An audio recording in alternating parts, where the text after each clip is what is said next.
Chapitre 2 d'Histoire, la Première Guerre mondiale vers une guerre totale, 1914-1918. En 1914, de profondes rivalités politiques, territoriales et économiques opposent les principaux pays européens, organisés en deux systèmes d'alliance. C'est l'assassinat du prince héritier de l'Empire d'Autriche-Hongrie le 28 juin 1914 qui met le feu aux poudres. Entre fin juillet et début août 1914, presque toute l'Europe est en guerre. En quoi peut-on parler de guerre totale pour la Première Guerre mondiale et en quoi cette guerre bouleverse-t-elle profondément l'Europe? Entre guerre de mouvement et guerre de position. Première phase. Entre août et novembre 1914, on assiste à une guerre de mouvement.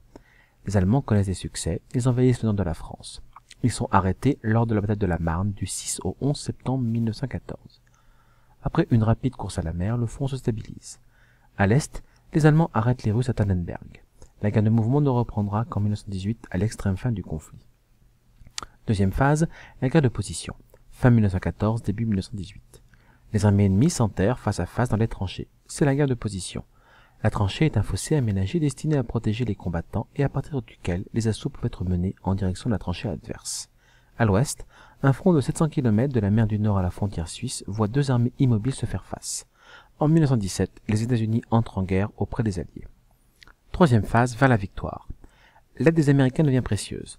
Si les Russes signent une paix séparée avec les Allemands en mars 1918, les Allemands, eux, sont à bout. Pendant l'été 1918, l'offensive est menée par les Alliés qui remportent définitivement la guerre. Un armistice, arrêt des combats sans mettre fin à la guerre, rentre en vigueur le 11 novembre 1918 à 11 heures. Une guerre d'un genre nouveau. Cette guerre se caractérise par une violence de masse, c'est-à-dire une violence qui touche à la fois un grand nombre de personnes, mais aussi une violence extrême. Verdun et le génocide arménien permettent de caractériser cette violence de masse. À Verdun.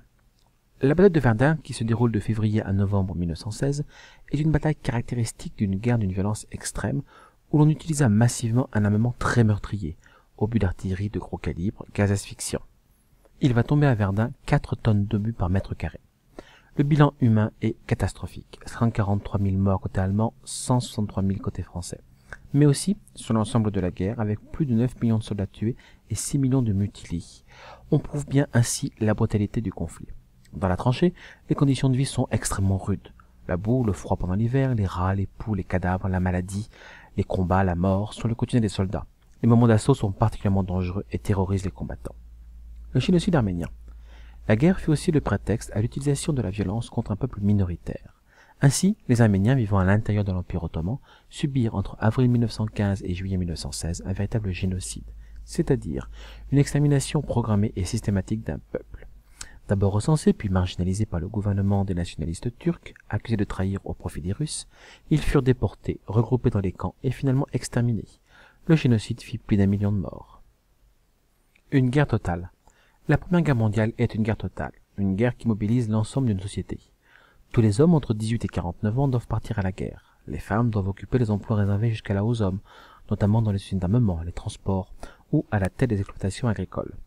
L'économie est transformée en économie de guerre et on mobilise les esprits avec une intense propagande pour soutenir le moral. Une Europe transformée par la guerre. Des révolutions pendant la guerre et après la guerre. En 1917, la population russe souffre grandement des effets de la guerre. Le tsar Nicolas II est renversé, un gouvernement provisoire mis en place en février 1917. Continue la guerre, et la situation de la population ne s'améliore pas.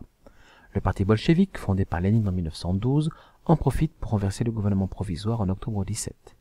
Rapidement, les bolcheviks signent une paix séparée avec l'Allemagne en mars 1918 et mettent en place les premières mesures de leur programme politique, comme l'expropriation des grands propriétaires terriens, la mise en place de soviets, c'est-à-dire de conseils d'ouvriers ou de paysans. À partir de 1918, une vague révolutionnaire, inspirée par la révolution russe, secoue l'Europe. Des grèves, des mouvements sociaux, des contestations politiques se déclenchent dans de nombreux pays. B. Des traités qui redessinent l'Europe. En 1919 et 1920, 5 traités signés avec les pays vaincus viennent conclure la Grande Guerre. La carte du continent européen en sort complètement transformée avec la disparition des empires allemands, austro-hongrois et ottomans, et l'apparition de nouveaux pays, comme la Tchécoslovaquie ou les pays baltes. Mais ces traités font surgir de nouvelles tensions. Les Allemands considèrent le traité de Versailles du 28 juin 1919 comme un diktat, c'est-à-dire imposé et humiliant. En effet, l'Allemagne est jugée responsable de la guerre. Elle perd de nombreux territoires. Ses capacités militaires sont considérablement amoindries. Les territoires allemands, à l'ouest du Rhin, sont occupés et d'énormes réparations de guerre lui sont réclamées.